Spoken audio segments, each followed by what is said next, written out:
Good morning. It is Thursday, it's the 8th of August, and Jesus Christ, I look tired. I feel it too, though. Yeah, you do look tired, actually.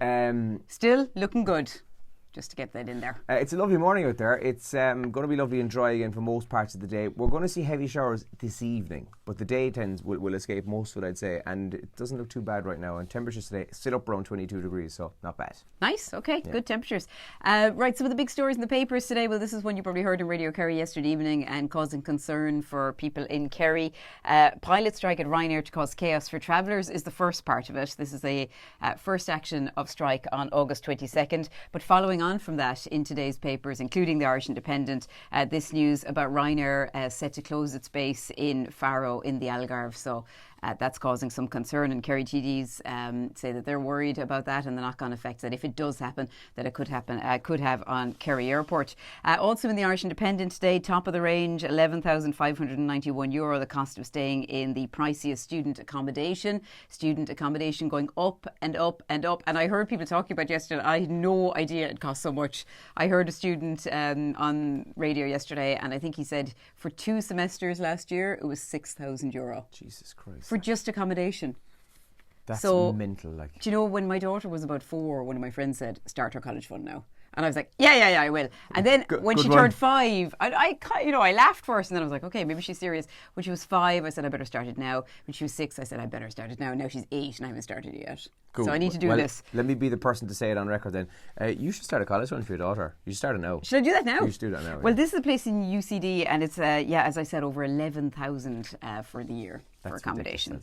It would be fairly nice for that. We want to be. And I'd want to be able to move in myself with her. And I'm sorry, no, maybe it is nice, but it's probably not like, that 11 nice. Grand nice. No, yeah. Of course not. No. Nearly 12 grand nice. The Examiner this morning says concern as HSE overrun could top 500 million as the main headline, as 4 by-elections could see pressure to release more funds.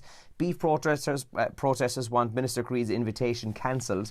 This is the story. They're organising the Tullamore show in Offaly this weekend, and they want to withdraw the Agricultural Minister Michael Creed's invite over the ongoing dispute of the price of beef paid to farmers.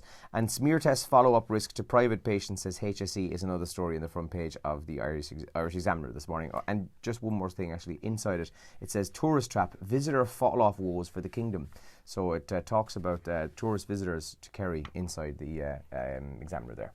Well, that's another worrying one. I'm sure you'll hear lots more about that in Kerry today. Irish Mirror, this dreadful story from Malaysia of the Irish teenager Noura Quran, who's missing in Malaysia, the 15-year-old, not seen since Monday, and her family believe she was abducted. Police say there's no evidence that the teenager, who has special needs, was snatched from her room, but they are continuing to investigate. There are some very sad scenes yesterday. Her aunt did a press conference. Did you see that? I just heard the quotes. I read the quotes. I didn't actually see it. No. Yeah, it was heartbreaking. Awful stuff. And Love Island winner Greg O'Shea has arrived back in Ireland. He was back in Limerick yesterday to a hero's welcome. I didn't watch Love Island, obviously. Sounds like a decent enough chap, and he was asked about doing things like nightclub appearances, and he was like, no, forget about it. Not my thing. He has the Olympics to prepare for. Yeah. He's like, I want to get back to rugby. I think he's studying as well, and he just said... Is he's a solicitor, I think, or he's a qualified solicitor, and he's... he has a law degree anyway, and I think he's going for the next step in exams. Yeah. So he said not going to be doing the whole nightclub, stand outside a nightclub at 2 a.m. thing, but he is looking at TV presenting jobs. So possibly, good for him. The Irish Daily Mail, then, that same story about Nora. Now police admit Nora could have been taken, is on the front page there. And excessive screen use is damaging children's eyesight. Lack of physical activity compounding issue, and the Association of Optometrists in Ireland has given a stark warning about the dangers of excessive screen time, and say that children's eyesight will never recover from the damage that's received from constantly staring at a screen, which I think probably makes a lot of sense. And dear creeps, please don't wolf whistle. I'm 5 months pregnant, writes Grace Cahill inside the Irish Daily Mail. Grace Cahill.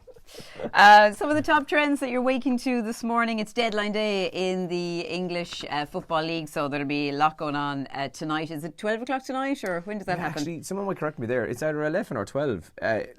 The reason I say that is because normally it was 11, but because the English FA brought it back a week, or 2 weeks earlier. Sorry, 3 weeks earlier. It's the 8th of August. Yeah. I don't know. Is it midnight now? You would imagine it should be midnight, shouldn't it? You think so, yeah.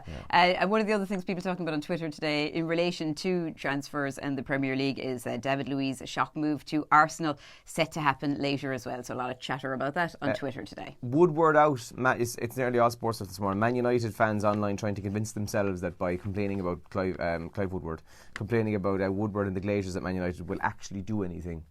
It won't. But anyway, Woodward out is trending this morning. And Slovan versus Dundalk is also trending. So the Irish lads lost 1-0 in the Europa League qualifying last night. Those are all the top trends, nearly all sports related this morning. So awful story as well coming out of the US yesterday is that Disney plan to reboot I was looking kind of Home Alone. An awful story. Would Disney ever just leave some movies alone? Like I don't mind some films being rebooted. Home Alone doesn't need to be, does it? Well, I don't think it's old enough yet. No, I don't think so either. If Home Alone was made in the 60s, I go, okay, remake it. Yeah, but that it's still so popular and that kids today still love the original. It was on last week, by the way. Again, it's August. We consider it a Christmas movie, right? Yeah. Big time, yeah. It's a great movie. I definitely watch it once a year. It's fantastic, but it doesn't need to be remade, I don't think. But it'll make a lot of money for them. One of the other things that people are talking about as well, Stephen, you might have heard this: the Irish folk singer Danny Doyle, who had a number of string of number one hits back in the 60s and the 70s. He's died at the age of 79. So born in Dublin, Whiskey on a Sunday, A Daisy a Day, and the Rare Old Times. Some of his highlights of his career. He memorably knocked ABBA off the top of the Irish charts once. Really? Yep. I didn't know that. So the late Danny Doyle, people talking about him as well today. And Maura from Love Island was on TV yesterday. She was on This Morning. Is that the show she was on? I have no idea. Anyway, she did really well apparently. Oh, this is her new show. Yeah, yes, she's an agony aunt, I think. Yeah. Okay. And it was a resounding positive reaction, which is rare for these things. Yeah. Usually there's a lot of people saying they were crap, they were rubbish. Apparently Maura was very, very good. And I'm just not sure how long that will last. Yeah, only because she is not X-rated, but she's quite. She's not morning television. Yeah, they have her in the agony aunt slot, so that's kind of. She can't really do any. Yeah, I suppose. On the show today, we better wrap up actually. We have tickets to the match on this weekend, so details of that coming up. More details about our brand new lunch boxes and your chance to win €230 in cash as well. We've got tickets to the match. We've also got an overnight stay as well, so that'll be nice for Sunday night accommodation for 2 people. So stay tuned for details on how you can win that. Have a good day. Good luck. Bye, guys.